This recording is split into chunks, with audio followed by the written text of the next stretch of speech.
Əzizim olmayaydı, saralıb solmayaydı.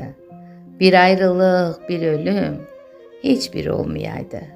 Bugün ölümdən yox, ayrılıqdan bir balaca danışmaq istərdim. Ən çox qorxduğum bir söz var, ayrılıq. Bu söz bütün qəlbimi titrədir.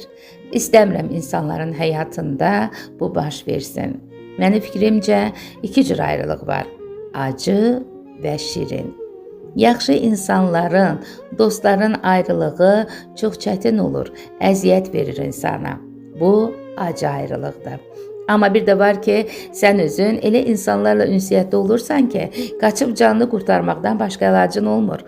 Onlardan qurtulanda, ya onlar səni tərk edəndə sevinirsən ki, şükür Allaha, azad nəfəs alıram. Bu şirin ayrılıqdır. Allah heç bir bəndəyə acı ayrılıq yaşatmasın. Çox çətin olur. Həsrətə, hicrana dözmək, səbr eləmək çox çətin olur. Nəfəs almaq, həyata gülümsəmək, bütün bunlar ağır gəlir insana. Gözün həmişə axtarır ki, bəlkə hardasa rastıma çıxar, görə bilmərəm, yenə uzaqlaşar. Qulağın həmişə səsdədir, hər gələn taqqıltıya dönüb baxırsan ki, bəlkə gələn odur. Fikirləşirsən, ay Allah, hicran öldürür məni, bəs vüsal nə vaxt olacaq? Yəni, olacaqmı? Hicrindən gecələr yata bilmirəm, bu eşqi başımdan ata bilmirəm. Neyləyim ki, sənə çata bilmirəm? Ayrılıq, ayrılıq, aman ayrılıq. Hər bir dərddən olur yaman ayrılıq. Şair necə də gözəl qələmə alıb.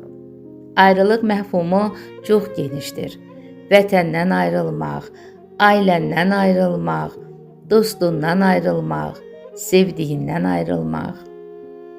Amma bir tərəfdən də düşünürsən ki, Allahın hər bir işində böyük hikmət var. Sən Allahla ol. Yəqin ki, nə vaxtsa əgər məsləhətdirsə, görüşmək nəsibin olacaq. Bir hadisəni yadınıza salım. Həzrəti Yusif quyuya atıldı, əzizlərindən ayrıldı. Amma Allahından əl üzmədi, ayrılmadı və elə ona görə də uca yaradan onu quyudan çıxardıb Misirdə sultan elədi və sonda əzizlərinə qovuşdu. Züleyxa onun sevgisi uğrunda nələrdən keçdi. Sonda tək olan Allaha yaxınlaşıb, iman gətirib, mükafatını aldı. Bilmirəm, nə dərəcədə fikrimi çatdırdım.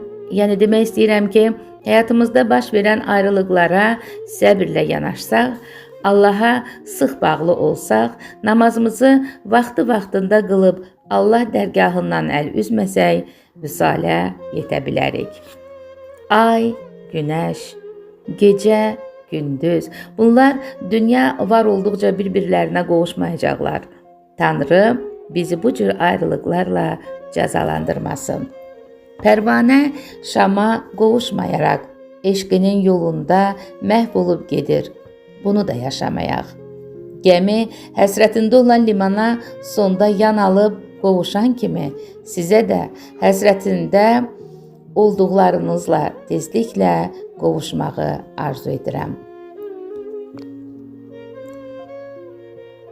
Əgər anlada bildimsə, Türklər demişkən, nə mutlu bana.